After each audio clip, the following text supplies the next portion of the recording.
Yes सरकार, नमस्कार। माहौल जबरदस्त शानदार। आइए सर, जीएसटी का लास्ट चैप्टर ई वे बिल सर जो हमारे सिलेबस में आता है उसको भी हम कवर करते हैं और मजेदार तरीके से माहौल बनाते हैं जीएसटी का। आई होप जीएसटी मजा आया आपको बेटा। आई होप ये फास्ट ट्रैक बैच आपके लिए बेनिफिशियल रहा एंड इसके लेक्चर्स है जो भी चैप्टर्स आपके वीक एरियाज थे उनको आपने अच्छे से एक एक दो दो बार पढ़ लिया एंड सर उससे आपका कॉन्फिडेंस नेक्स्ट लेवल पहुंच गया। I wish all the success in your life. पर सर अच्छे से पढ़ाई करें सर। आइए लास्ट लेक्चर एंड अगर ये लेक्चर से मजा आ गया हो तो do share with your friends and like and sir एक कमेंट तो बनता ही है सर। आइए बच्चों, sir e way bill sir chapter number 16 क्या बोलता है बच्चों? सर अगर कोई registered person is causing movement of the goods, if the registered person is causing movement of the goods of consignment value exceeding rupees 50,000, तो sir government notified website जो e-way bill gst.gov.in है वहां जाके इनको e-way bill का एक form भरना पड़ता है। ईवे बिल का फॉर्म है GST EWB e-way bill EWB 01 number का फॉर्म होता है। इसके दो पार्ट होते हैं, पार्ट ए और part B.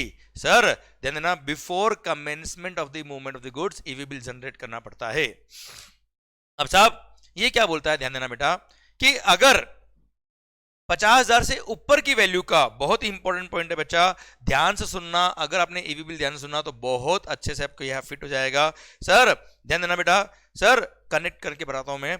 Consignment value exceeding rupees 50,000, पूरे जीएसटी में जहां जहां हमने वैल्यू पढ़ा है वहां वहां हमने पढ़ा क्या, वैल्यू शेल एक्सक्लूड जीएसटी का amount, but this is the only place जहां पर for the purpose of e way bill, for the purpose of e way bill sir consignment value shall include GST का अमाउंट है ना।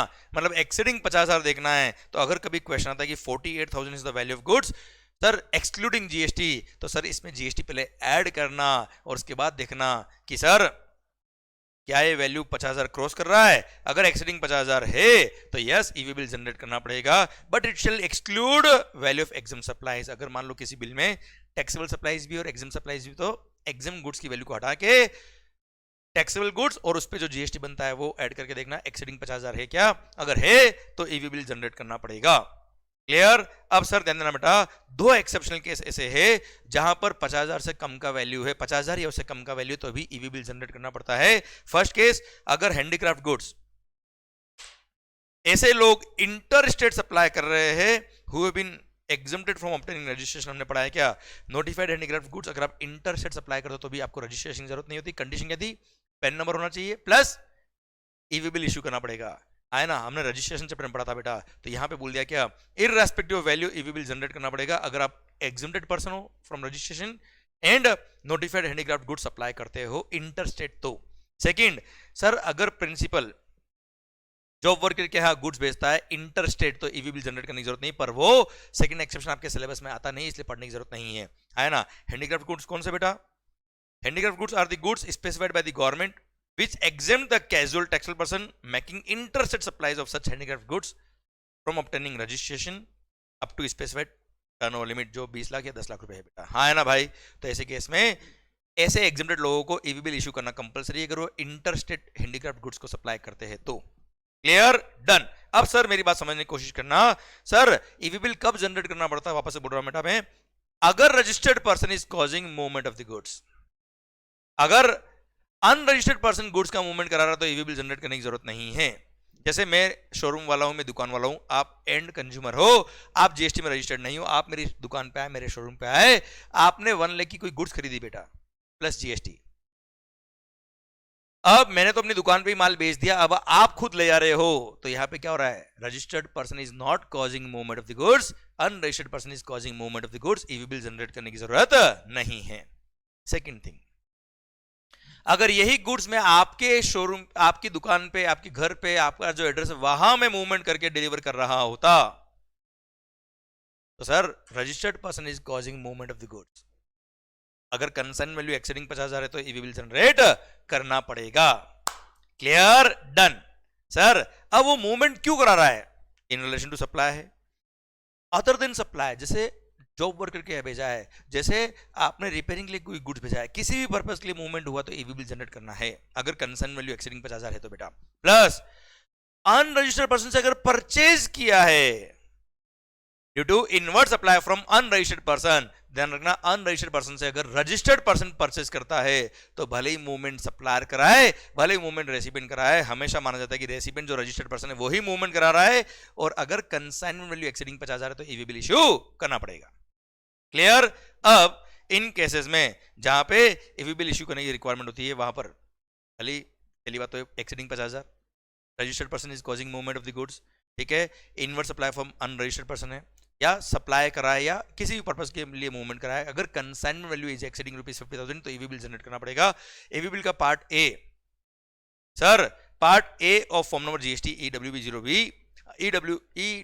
EWB01 नंबर का जो form है उसके पार्ट ए में सारी इंफॉर्मेशन फिल करनी पड़ेगी before commencement of movement of the goods, और एक यूनिक नंबर आपको मिल जाएगा पार्ट ए फिल किया अभी तो बेटा। क्लियर? सर उसके बाद यूनिक नंबर को यूज करके फॉर्म ओपन करेंगे, फिर उसमें पार्ट बी की इंफॉर्मेशन फिल करेंगे। पार्ट बी में व्हीकल की सारी इंफॉर्मेशन होती है, कन्वेंस की एंड ट्रांसपोर्टर की इंफॉर्मेशन सारी होती है, वो जब फिल करके सबमिट करेंगे तब जाके ईवी बिल नंबर जनरेट होगा बेटा, तब जाके माना जाएगा कि ईवी बिल जनरेट हुआ है बेटा। Okay, and sir part A की information may be furnished by transporter और इलेक्ट्रॉनिक कॉमर्स ऑपरेटर और कुरियर एजेंसी ऑल्सो, अगर कंसर्न ने उनको ऑथराइज किया था तो, रजिस्टर्ड पर्सन ने अगर उनको ऑथराइज किया था तो courier company, electronic commerce operator या ट्रांसपोर्टर भी पार्ट ए फिल कर सकता है। पार्ट ए में होता क्या है? इनवॉइस से सारा इंफॉर्मेशन होता है बेटा। Clear? Who causes movement of the goods, if supplier is registered and undertakes transport of goods, movement of the goods is caused by supplier. Supplier is registered and undertake transport of goods, movement of recipient is registered and undertake to transport the goods, तो sir recipient ने movement कराया है, recipient EV bill generate करेगा बेटा अगर वो registered है तो बेटा। सप्लायर अनरजिस्टर्ड है और बाय करने वाला कौन है? रजिस्टर्ड है, तो हमेशा रेसिपिएंट ही माना जाएगा कि मूवमेंट उसने कराया है और उसी को ईवी बिल जनरेट करना है।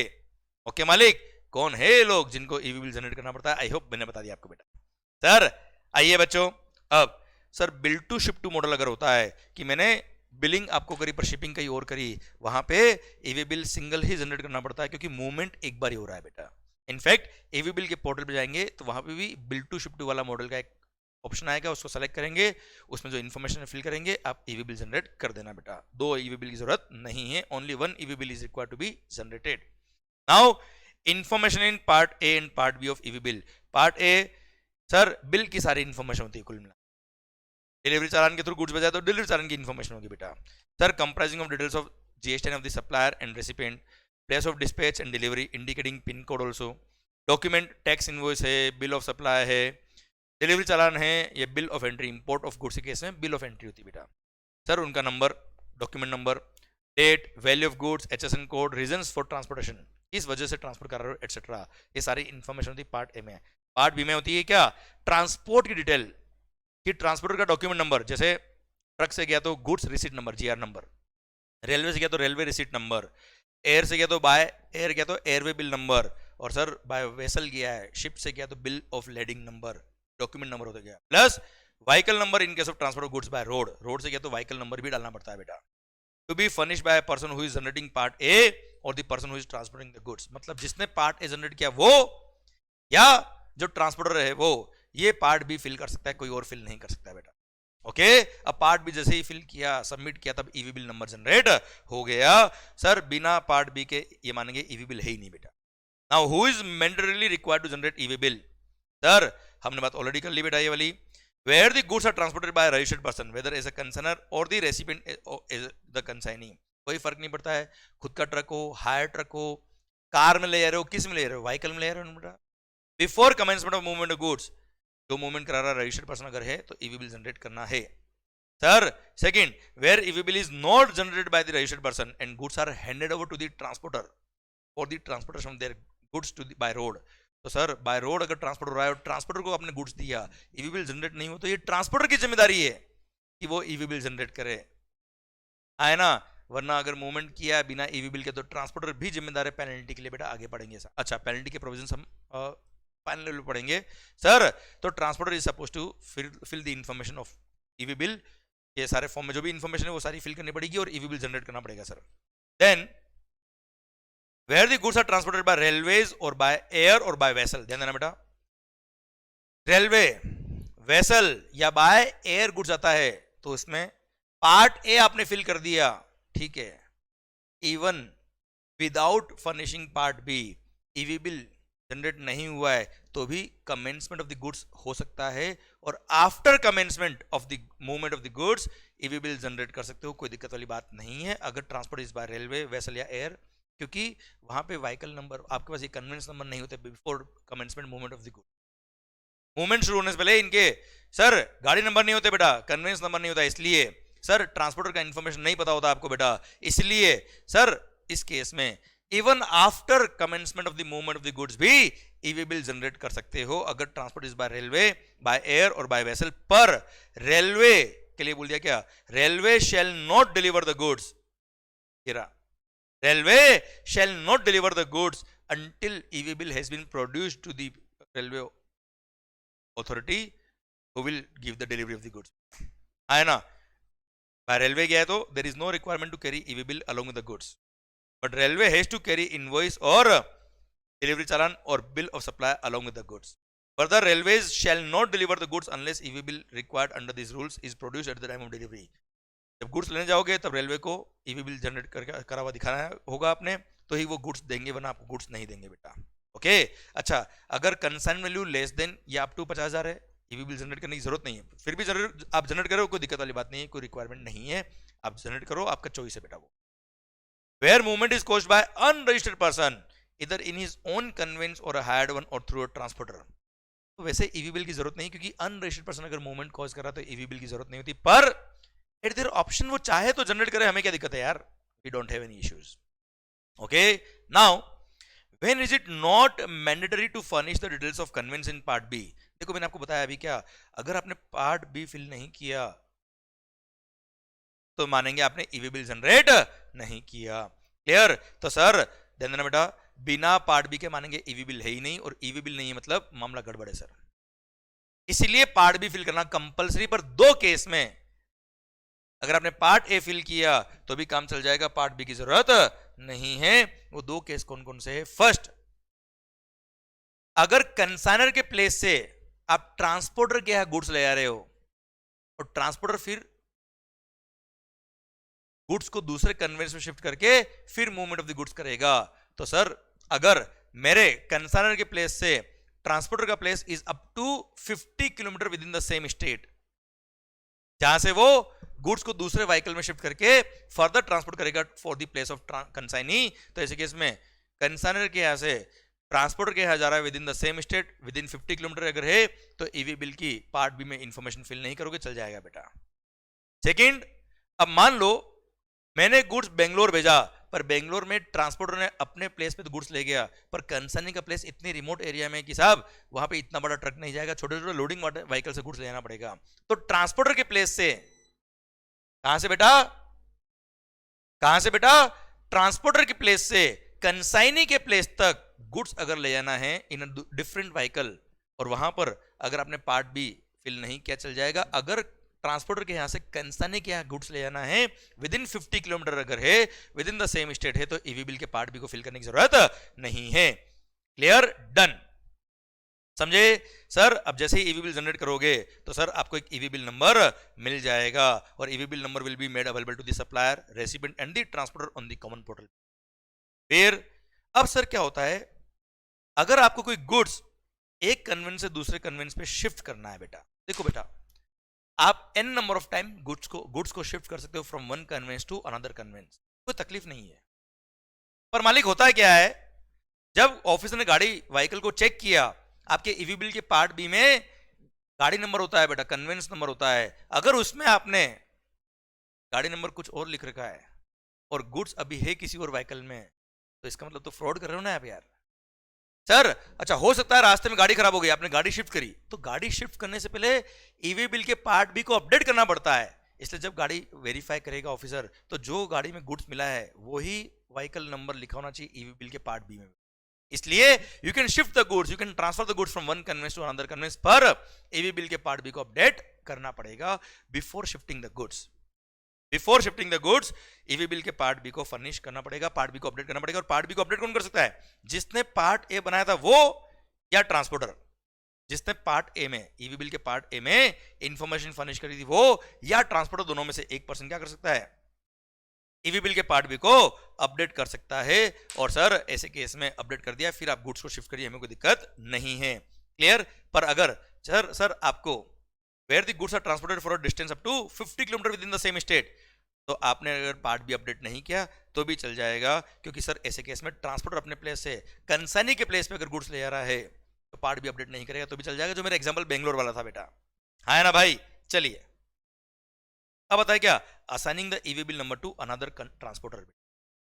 मान लो मैं ट्रांसपोर्टर चेंज कर रहा हूं, पहले मेहता ट्रांसपोर्टर ट्रांसफर कर रहा था, उसने सर मुंबई से वापी तक गुड्स को ट्रांसफर कर दिया, वापी से दूसरे स्टेशन पे कोई और ट्रांसपोर्टर अगर गुड्स को ट्रांसपोर्ट कर रहा है तो यस, मैं गुड्स को शिफ्ट करने से पहले और ट्रांसपोर्टर को चेंज करने से पहले ईवी बिल के पार्ट बी को अपडेट करूंगा, उसके बाद ट्रांसपोर्टर को मैं चेंज कर सकता हूं, कोई दिक्कत वाली बात नहीं है, गुड्स शिफ्ट कर सकता हूं। पर अगेन ये ईवी बिल को पार्ट बी में अपडेट कौन कर सकता है, जिसने पार्ट ए बनाया था वो, या ट्रांसपोर्टर ईवी बिल के पार्ट बी को अपडेट करके दूसरे ट्रांसपोर्टर को ईवी बिल असाइन कर सकता है। पर एक बार दूसरे ट्रांसपोर्टर को अगर ईवी बिल असाइन कर दिया तो उसके बाद सर जिसने पार्ट ए बनाया था या कंसाइनर कभी भी पार्ट बी को वापस से किसी और उस ईवी बिल नंबर को किसी और ट्रांसपोर्टर को असाइन नहीं कर सकता है। हाँ, वो ट्रांसपोर्टर चाहे तो किसी और ट्रांसपोर्टर को वापस से असाइन कर सकता है ईवी बिल नंबर को, पर कंसाइनर कभी भी ईवी बिल को किसी और ट्रांसपोर्टर को असाइन नहीं कर पाएगा अगर उसने एक बार ऑलरेडी किसी और ट्रांसपोर्टर को गुड्स ईवी बिल असाइन कर दिया तो। बेटा सर पढ़ना, assigning the EV bill number to another transporter, the consigner or the recipient who has furnished the information in part A of form GST EWB 01 or the transporter या जिसने A बनाया था part A may assign the EV bill number to another registered or enrolled transporter for updating the information in part B of the GST form number GST EWB 01 for further movement of the consignment here, but however after details of conveyance have been updated by the transporter in part B, the concerned recipient who has furnished the information in part A shall not be allowed to assign the EV bill number to another transporter। एक बार transporter ने किसी और transporter को एक बार EV bill assign कर दिया तो बाद में वो ट्रांसपोर्टर ही असाइन कर सकता है किसी और ट्रांसपोर्टर को, पर जिसने पार्ट ए बनाया था वो कभी भी वापस से किसी और को ट्रांसपोर्टर को असाइन नहीं कर सकता ईवी बिल को, एक बार कर सकता है उसके बाद नहीं बेटा। ओके चलिए अब आता है नेक्स्ट पॉइंट। क्या सर ये सब छोटे छोटे पॉइंट है बेटा, और छोटे छोटे पॉइंट के 2-2 मार्क के क्वेश्चन बन जाते हैं एग्जाम में, थोड़ा मोनोटोनस लगता है, थोड़ा बोरिंग जैसा लगता है, पर इनको छोड़ने का नहीं। टफ तो है नहीं सर, बहुत इजी है सर, बहुत इजी टॉपिक से इसको प्रैक्टिकली सोचिए, पढ़िए और सर अपने मार्क्स लाइए। पर सर बी मैच्योर्ड, इमेच्योर होके आप इनको बोरिंग है, बेकार है ऐसा सोच के, प्रोसीजर पार्ट है ऐसा छोड़ के छोड़ने का नहीं बेटा, पूरा समझ में आता है। अगर आप ऐसा फील करते हो तो आप खुद से झूठ बोल रहे हो बेटा, और खुद ही अपने मार्क्स काटने के रिस्पॉन्सिबल रहेंगे आप बेटा। इसलिए बी वेरी अवेयर कि बी मैच्योर्ड, और यहाँ पे अच्छे से पढ़ाई करके अच्छे से इन टॉपिक्स को समझे और सर अच्छे से आप याद करें। सरकार अच्छा लैंग्वेज एचडी याद करने की जरूरत नहीं बेटा, बुक की लैंग्वेज आप अपनी लैंग्वेज में आंसर लेके आइए चलेगा बेटा, पर अल्टीमेट आंसर वही होना चाहिए जो क्वेश्चन ने पूछा है बेटा, मीनिंग वही होना चाहिए जो आप लिख रहे हो बेटा। सर लैंग्वेज चलेगा बेटा। कंसोलिडेटेड ईवे बिल, सर ये ऑप्शन है ट्रांसपोर्टर के पास कि ट्रांसपोर्टर चाहे तो, आज जैसे मेरी ट्रक में, मैं ट्रांसपोर्टर बेटा, मेरी ट्रक में 10 जनों के गुड्स में ले जा रहा हूं, 10 ने अपना अपना ईवी बिल दिया मेरे को, तो मैं चाहूं तो एक फॉर्म नंबर जीएसटी ईडब्ल्यूबी 02 नंबर के फॉर्म में सारे ईवी बिल नंबर एक ही फॉर्म में फिल कर दूंगा मैं, और ये मेरा एक कंसोलिडेटेड ईवी बिल बन जाएगा। अब सर मेरे को 10 ईवी बिल अलग अलग रखने की जरूरत नहीं है, मैं सिंगल कंसोलिडेटेड ईवी बिल होगा जिसके अंदर सारे ईवी बिल मेरे रिफ्लेक्ट कर, मेरे जितने भी ईवी बिल है वो सारे रिफ्लेक्ट कर जाएंगे अगर ऑफिसर वेरीफाई करेगा तो बेटा। इसको बोलते हैं कंसोलिडेटेड ईवी बिल। ये ऑप्शन है, कंपलसरी नहीं है, ट्रांसपोर्टर ऐसा कर सकता है बेटा। Now cancellation of e-way bill, sir अगर एक बार ईवी बिल जनरेट हो गया तो उसके 24 आवर्स में आप उसको ईवी बिल को कैंसिल कर सकते हो, कोई गलती हो गई, कोई मिस्टेक हो गई किसी कारण से तो बेटा।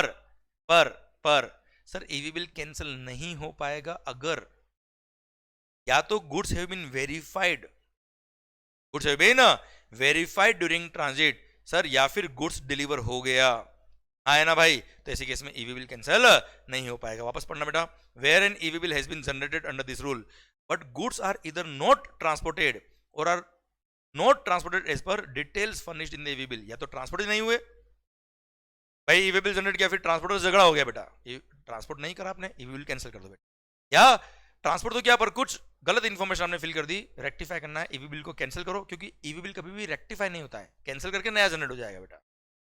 तो सर ऐसे केस में e-way bill may be cancelled electronically on the common portal within 24 hours of the generation of e-way bill. E-way bill can not be cancelled if it has been verified in transit according with the provisions of rule number 138B।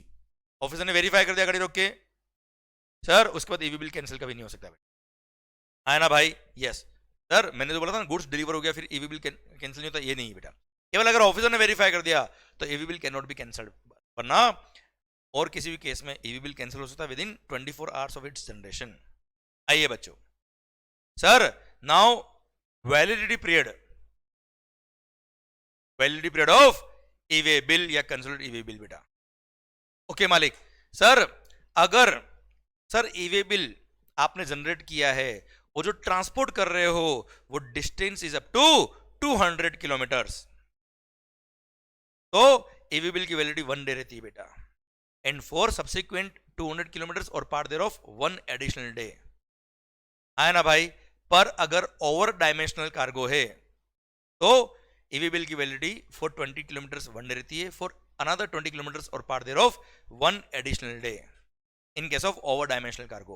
अच्छा, second thing, sir अगर मान लो normal cargo है, power fluctuate हो रहा है, कोई बात नहीं सर, अगर ओवर डायमेंशनल कार्गो है तो मैंने बता दिया आपको क्या, 1 डे फॉर ईच 20 किलोमीटर, और अगर सर नॉर्मल कार्गो है तो 200 किलोमीटर पर डे बेटा। प्लस अगर मल्टी मॉडल शिपमेंट है, क्या बोला बच्चों? मल्टी मॉडल शिपमेंट जिसमें at least 1 leg is through ship, at least 1 leg involves transport by ship. मतलब मल्टी मॉडल शिपमेंट क्या होता है? जैसे थोड़ा बहुत ट्रांसपोर्टेशन आपने कराया रेलवे से, थोड़ा बहुत कराया आपने शिप से, थोड़ा बहुत कराया आपने ट्रक से बाय रोड, तो सर ये मल्टी मॉडल शिपमेंट हो गया जिसमें at least 1 leg is through ship. तो ऐसे केस में सर ईवी बिल की वैलिडिटी का टाइम कितना है बेटा? 1 डे फॉर ईच 20 किलोमीटर और पार्ट देयर ऑफ बेटा। और हाँ, ये जो 1 डे काउंट होता है ना बेटा, ये 1 डे कब से काउंट होता है? जैसे आपने दिन में 2:40 पर दिन में ईवी बिल जनरेट किया बेटा, तो सर ये 24 आवर्स 1 डे काउंट करते हैं, वो मिडनाइट से काउंट करते हैं बेटा। तो रात को 12 बजे से सर 1 डे काउंट किया जाएगा, दिन में कभी भी, मॉर्निंग में कभी भी ईवी बिल जनरेट किया वो काउंट नहीं करते वो दिन को बेटा।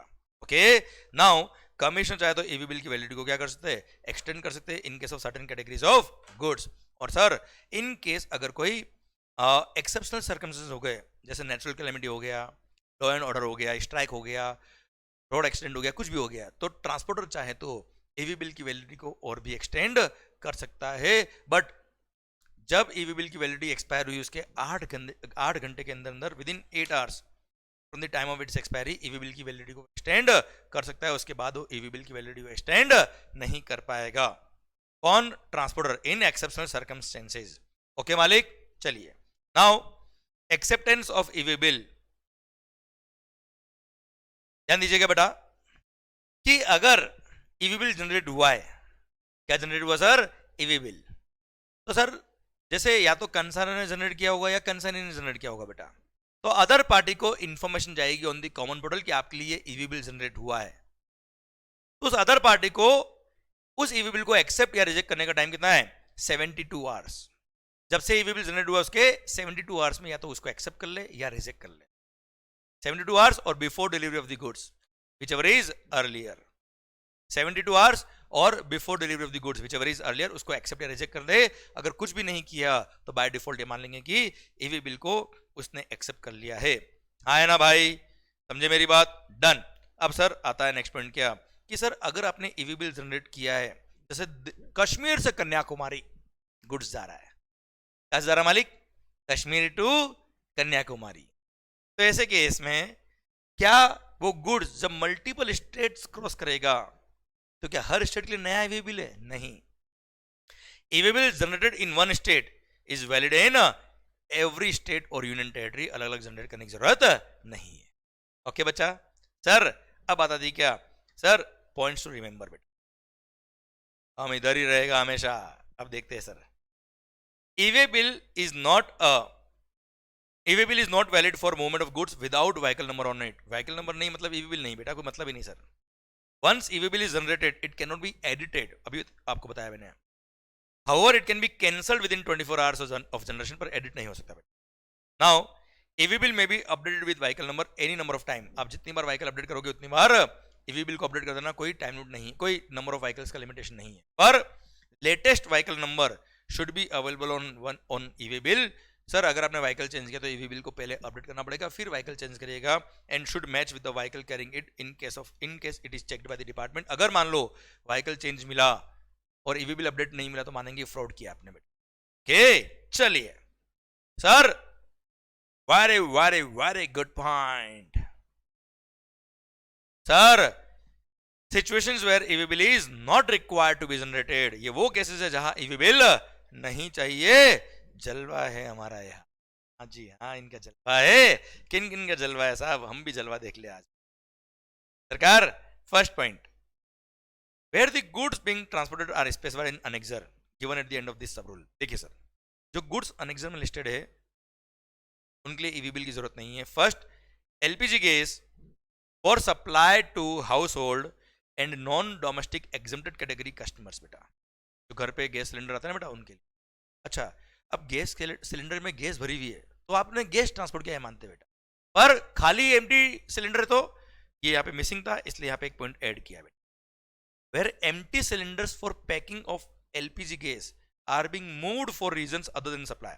आप एम्प्टी सिलेंडर को बेच नहीं रहे हो बेटा, केवल मूवमेंट कर रहे हो, खाली सिलेंडर ले जा रहे हो, भरे सिलेंडर दे रहे हो बेटा, तो वहां पर ईवी बिल की जरूरत नहीं है, खाली सिलेंडर में भी और भरे सिलेंडर में भी. Second, kerosene oil sold under public distribution system. Postal baggage transported by Department of Post. Natural or cultured pearls and precious and semi-precious stones, precious metals and metals clad with precious metal, जो chapter number 71 में cover होते हैं. Sir again sir, jewellery, goldsmith, silversmith ware and other articles, chapter number 71, except artificial jewellery जो होती है ना बेटा, जिसको इमिटेशन ज्वेलरी बोलते हैं बेटा, सर ईवी बिल की जरूरत नहीं होगी. ना आर्टिफिशियल ज्वेलरी में ईवी बिल चाहिए बेटा, बाकी ज्वेलरी, पर्ल्स, सर मोती, डायमंड वगैरह के केस में ईवी बिल की जरूरत नहीं है. नेक्स्ट है क्या, करेंसी. सर ये सब गुड्स में क्या होता है बेटा, बहुत सीक्रेसी रिकॉर्ड होती है ट्रांसपोर्टेशन में बेटा. ईवी बिल बना दिया सर, गाड़ी नंबर डिस्क्लोज कर दिया, चोर पीछे लग जाएंगे बेटा, इसलिए ईवी बिल की जरूरत नहीं है. फिर used personal and household, if a घर का सामान शिफ्ट करो ईवी बिल की जरूरत नहीं. Then coral, unworked and worked coral, EV bill की जरूरत नहीं है. सर अंडर द वाटर जो प्लांट होता है ना बेटा, उसको कोरल बोलते हैं. वर्क्ड, अनवर्क्ड इनके गुड्स के ट्रांसपोर्टेशन में भले ही वैल्यू कंजन वैल्यू एक्सीडिंग 50,000 है, ईवी बिल की जरूरत नहीं है. सर आइए बच्चों, ये तो होता है अनएग्जामिनेड गुड्स जिनके लिए ईवी बिल नहीं चाहिए. अब where the goods are being transported by non motorised conveyance, हाथ लारी, sir bull cart, sir horse pull cart से गुड्स का ट्रांसपोर्ट कर रहे हो, कुछ भी गुड्स हो, कोई भी value, we don't care, EV bill नहीं चाहिए. फिर where the goods are being transported from customs port, airport, air cargo complex and land custom station to inland container depot or container freight station for clearance by custom. Sir port से inland container depot या container freight station ले रहे हो, EV bill नहीं चाहिए. Vice versa भी आगे लिखा है बेटा, पढ़ना. ये point number H. Where the goods are being transported under customs bond from inland container depot और container freight station to custom station, custom port, airport, air cargo complex and land custom station, और from one custom station to another custom station और custom port, तो EV bill नहीं चाहिए. या फिर goods are being transported under customs supervision और under the custom seal, EV bill नहीं चाहिए. Clear sir? अब देखना ध्यान से.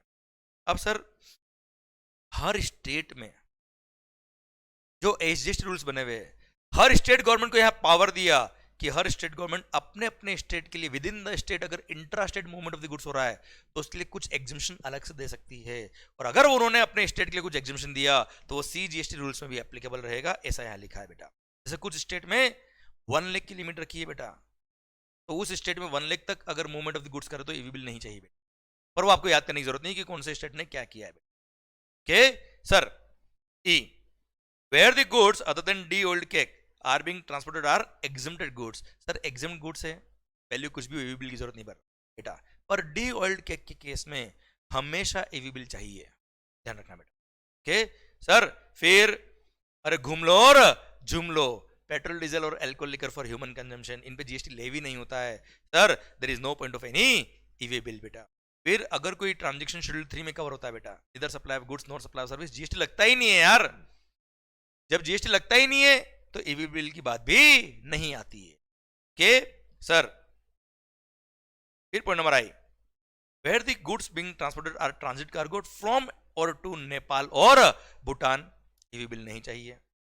फिर सर अगर आप एग्जम्प्टेड गुड्स का ट्रांसपोर्टेशन कर रहे हो which have been exempted under special notification, कौन सा sir, supply of goods by canteen stores department to unit run canteen. Army के जो कैंटीन स्टोर डिपार्टमेंट होता है ना बेटा, वो अपने ही ब्रांच, अपने ही डिस्ट्रिक्ट पर्सन को, यूनिट रन कैंटीन को या अपने ऑथराइज कस्टमर्स को गुड्स बेच रहे हैं, ईवी बिल नहीं चाहिए। गुड्स भेज रहे, ईवी बिल नहीं चाहिए। या supply of goods by unit run canteen to their authorise customer, EV bill नहीं। Same way supply of heavy waters and nuclear fuels by the department of atomic energy to nuclear power corporation of India limited, sir again ये transportation बहुत secret transportation होता है, EV bill की जरूरत नहीं है। Okay मालिक, चलिए। Defence, by ministry of defence अगर कोई गुड्स परचेज कर रही है या बेच रही है, एज ए कंसाइनर या एज ए कंसाइनी कोई गुड्स अगर उन्होंने मूवमेंट कराया तो ईवी बिल की जरूरत नहीं है, वहां पे बहुत ही सीक्रेट ट्रांसपोर्टेशन होता है बेटा, इसलिए।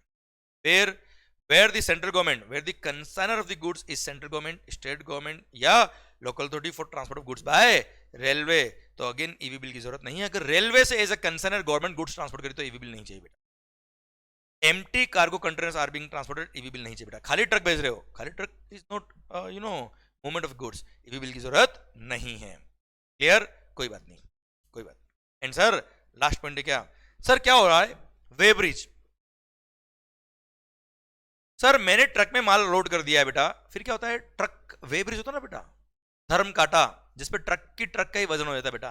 ट्रक को खड़ा करते हैं, पहले खाली ट्रक को खड़ा करते हैं, उसका वजन लेते हैं, फिर माल भरने के बाद ट्रक को खड़ा करते हैं, फिर उसका वजन लेते हैं, तो पता पड़ता है कितना माल आपने लोड किया बेटा। तो सर आपने क्या किया, कंसाइनर ने अपने यहां से वे ब्रिज ट्रक भेजा है, जहां पे वेइंग होके ट्रक वापस आने वाला है अपने पास, तो केवल डिलीवरी चालान होगा, चल जाएगा, वहां ईवी बिल की जरूरत नहीं, केवल वे ब्रिज तक जा रहा है तो।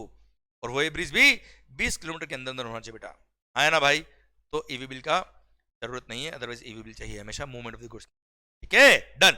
These are all individual cases जहां ईवी बिल नहीं चाहिए। I hope you got the entire point. आइए अब 2-3 छोटे छोटे पॉइंट बचे, देखते ध्यान से। रूल नंबर 138A कि कौन कौन से डॉक्यूमेंट्स और devices to be carried by a person in charge of the conveyance. जो ड्राइवर होता है, जो person in charge of the conveyance होता है, उसको क्या डॉक्यूमेंट कैरी करना पड़ेगा। First, tax invoice, bill of supply और डिलीवरी चालान, आया ना भाई, ये कैरी करना पड़ेगा। और हाँ, अगर ई इनवॉइस इश्यू किया है तो क्यूआर कोड ले लेना, फिजिकल बिल की जरूरत नहीं बेटा। प्लस साथ में ईवी बिल भी चाहिए, आया ना भाई। सर या तो फिजिकल फॉर्म में होगा ईवी बिल, या सर मोबाइल में होगा, इलेक्ट्रॉनिक फॉर्म में होगा, चल जाएगा बेटा। पर अगर बाय रेलवे, वेसल या एयर के थ्रू ट्रांसपोर्ट हो रहा है तो ईवी बिल की जरूरत नहीं बेटा, कि वहां पे even after commencement of the movement of the goods भी ईवी बिल जनरेट कर सकते। बाकी बाय रोड ट्रांसपोर्ट कर रहे हो, ईवी बिल हमेशा चाहिए, बिफोर कमेंसमेंट ही चाहिए बेटा, आया ना भाई। प्लस अगर आपने कोई गुड्स इंपोर्ट किया है तो वहां पे इंपोर्ट केस में इनवॉइस की जगह पे बिल ऑफ एंट्री होना जरूरी है बेटा, आया ना भाई। सर पढ़ना है further, in case of imported goods the person in charge of the convince shall also carry a copy of the bill of entry filed by the importer of the goods and shall indicate the number and date of bill of entry in part A of form number GST EV bill 01 बेटा। Bill of entry से document जिसके base पे custom clearance होता है goods का, तो bill of entry आपको साथ में कैरी करना पड़ेगा।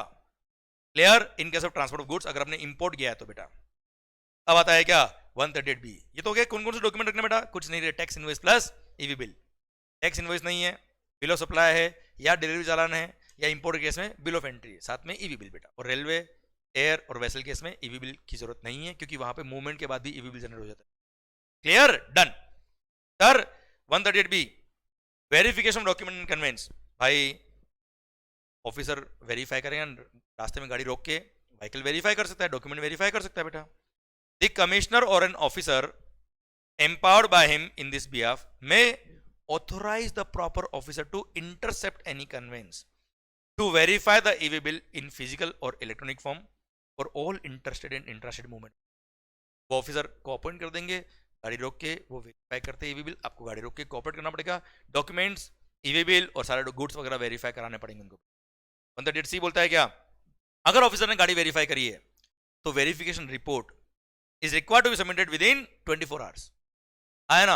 अब इसमें क्या होता है, दो रिपोर्ट होती है, एक समरी रिपोर्ट होती है, एक फाइनल रिपोर्ट होती है। बेटा पढ़ना, a summary report is, verification करने के बाद a summary report of inspection is required to be recorded by the officer online within 24 hours of the inspection, and final report shall be recorded within 3 days of inspection. Sir 3 दिन के अंदर अंदर upload करना पड़ता है, पर commissioner के पास power है कि फाइनल रिपोर्ट के लिए वो फर्दर 3 दिन का टाइम और दे सकता है। हाँ, अभी 24 आवर्स और 3 डेज की जो मैंने बात करी आपसे बेटा, वो कब से, जिस दिन वेरिफिकेशन हुआ है उस दिन रात 12 बजे से, मिडनाइट से बेटा काउंट होगा। पूरे ईवीबील में हर जगह मिडनाइट से काउंट होता है बेटा, जब टाइम लिमिट काउंट करने की बात आती है बेटा। और हाँ, एक बार अगर किसी व्हीकल का फिजिकल वेरिफिकेशन हो गया तो सर जब तक वो अपने डेस्टिनेशन पे नहीं पहुंच जाती है तब तक further no physical verification shall be done of the same conveyance unless there is information of tax evasion after verification of the conveyance. मतलब एक बार व्हीकल वेरीफाई हो गया, रास्ते में कभी वापस से, जब तक डेस्टिनेशन नहीं पूछता वापस से वेरिफिकेशन नहीं होगा, unless there is a specific information इसने वेरिफिकेशन होने के बाद कोई ना कोई टैक्स इवेजन वाला कार्यक्रम किया है, तो ईवी बिल को वापस से गाड़ी रोक के वेरीफाई कर सकते हैं ऑफिसर्स। Clear, done. ये 138C खत्म होता है। अब आइए बच्चों, rule number 138D।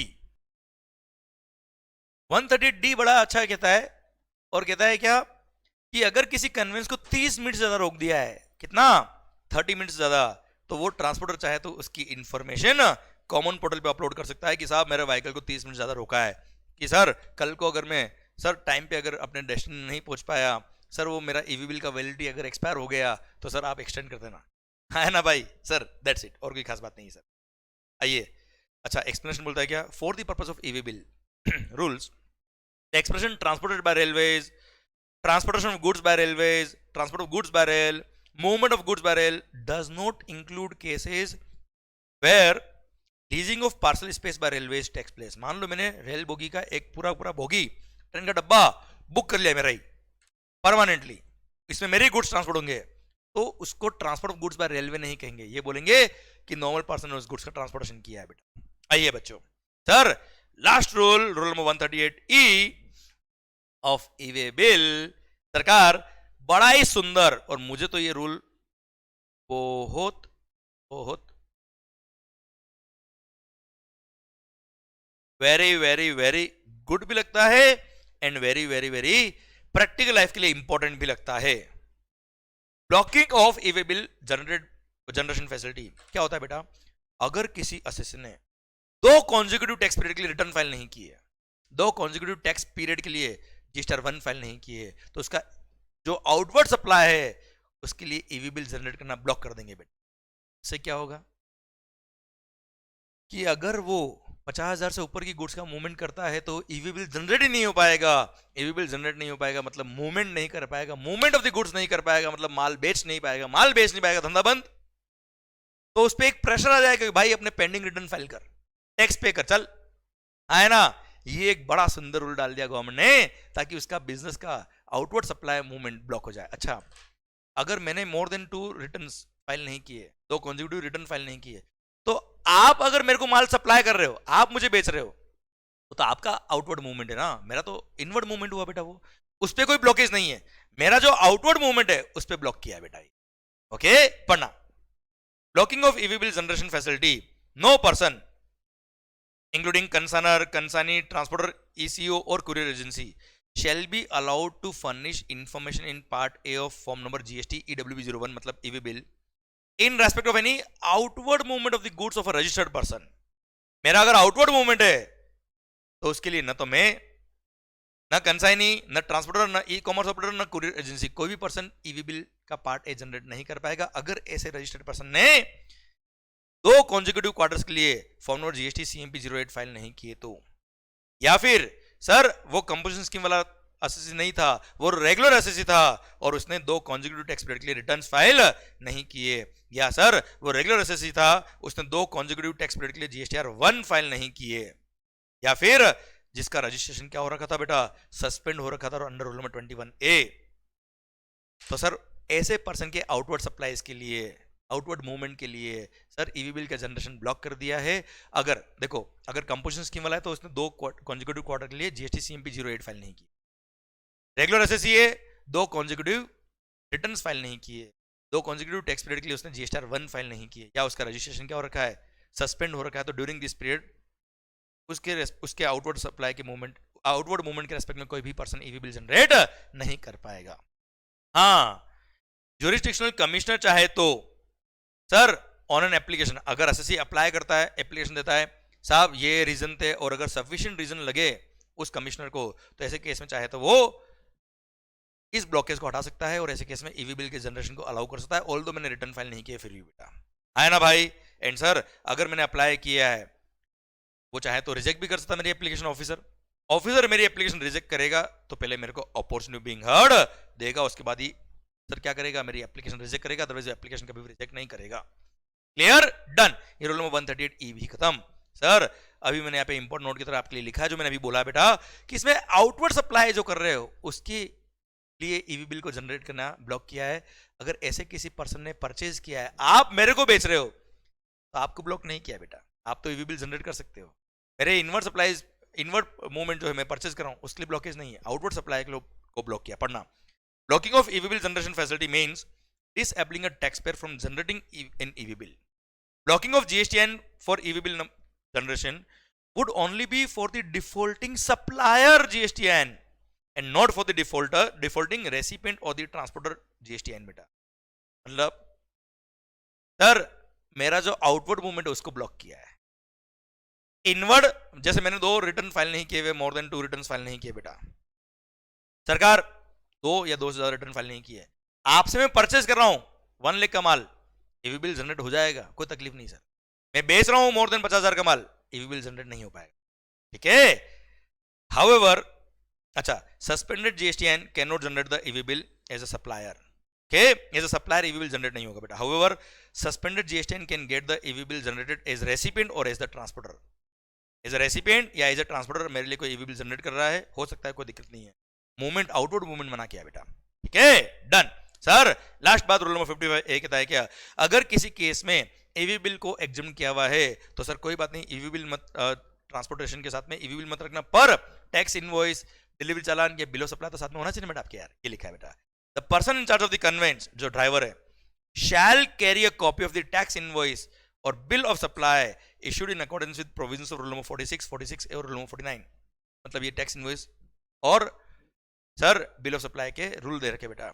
In cases where such person is not required to carry an EV bill under this rules, अगर ईवी बिल एग्जाम किया हुआ है कोई बात नहीं, टैक्स इनवॉइस या बिल ऑफ सप्लाई तो आपके साथ में होना ही चाहिए। इसी के साथ भारत माता की जय। ये सर्कुलर जो लास्ट में दे रखा तो काट देना, आपके सिलेबस से हट गए बेटा। इसी के साथ सर ये पूरा माहौल शानदार जबरदस्त वाला बन चुका है इनडायरेक्ट टैक्स का। आई hope you got the entire point. ये पूरा जीएसटी आपकी कवरेज में आ गया है सर, मजा आ गया होगा आपको शायद। एंड सर आई होप आपकी पढ़ाई मस्त चलेगी। एंड आई होप ये जो फास्ट ट्रैक बैच का कॉन्सेप्ट मैं आपके लिए लाया हूं, ये शायद आपके लिए बहुत हेल्पफुल रहेगा during the exams, before the exam. बच्चों इसके बाद चैप्टर नंबर 1 जो इंट्रोडक्शन ऑफ जीएसटी है, जो वैसे मैंने चैप्टर नंबर जीएसटी का फास्ट ट्रैक शुरू करने से पहले जो फर्स्ट इंट्रो दिया था उसमें कई सारी बातें उसकी कवर हुई थी, पर फिर भी सर उसको भी मैंने रिकॉर्ड किया है फेस टू फेस बैच में, समरी बुक से रिकॉर्ड किया है, तो वो मैं आपको फेस टू फेस बैच का रिकॉर्डिंग इसमें अपलोड कर रहा हूं बेटा। क्लियर सर, तो चैप्टर 1 भी आपका कवर हो जाएगा। An entire syllabus of GST will be under your coverage sir. और जो भी सर टॉपिक्स आपने पढ़े हैं शिद्दत से पढ़िएगा बच्चों। सर क्या लिखा है आपके लिए, जब तक तोड़ेंगे नहीं तब तक छोड़ेंगे नहीं, लगा दो अपनी पूरी ताकत, अपना वक्त आ गया है। We all are praying for your success. I hope ये फास्ट ट्रैक बैच आपके लिए अच्छा रहा होगा। आई होप सारे टॉपिक जो आपके वीक एरियाज थे उन पे आपने फोकस करके पढ़ा होगा। एक बार नहीं 2 बार पढ़ लेना कोई दिक्कत नहीं, but I need sir best marks from your side, best preparation from your side. I have given the best material in the world, जो वर्ल्ड में हो सकता है वो बेस्ट मैंने मटेरियल आपको दिया है in the form of lectures as well as in the form of books.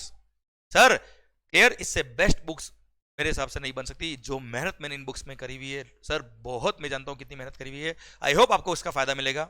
Express chart book sir, summary book, reboot questionnaire book बहुत शानदार तरीके से ड्राफ्ट करी है। जीएसटी पार्ट बुक बहुत मेहनत करी हुई बेटा।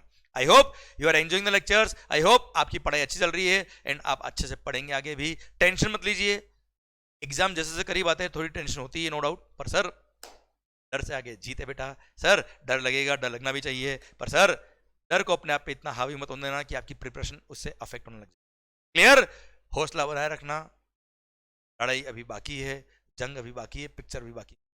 ऑल द बेस्ट गाइस, दुआ में जरूर याद रखना। Do share with your friends all these lectures sir. और अगर आपको इन फास्ट ट्रैक बैच से फायदा आया हो तो सारे लेक्चर्स पे डू लाइक एंड कमेंट। माहौल जबरदस्त, शानदार। Thank you so much sir, all the best, दुआ में याद रखिएगा। और इसके बाद चैप्टर 1 भी देख लीजिएगा बेटा आप लोग। Thank you so much, bye bye, take care sir, love you lot, all the best for your exams. अच्छे से तैयारी करें, सीए स्टूडेंट्स हो या सीएमए स्टूडेंट्स हो, we all are with you. हमारी प्रेयर आपके लिए है, मैं हमेशा आपके साथ खड़ा हूं सर।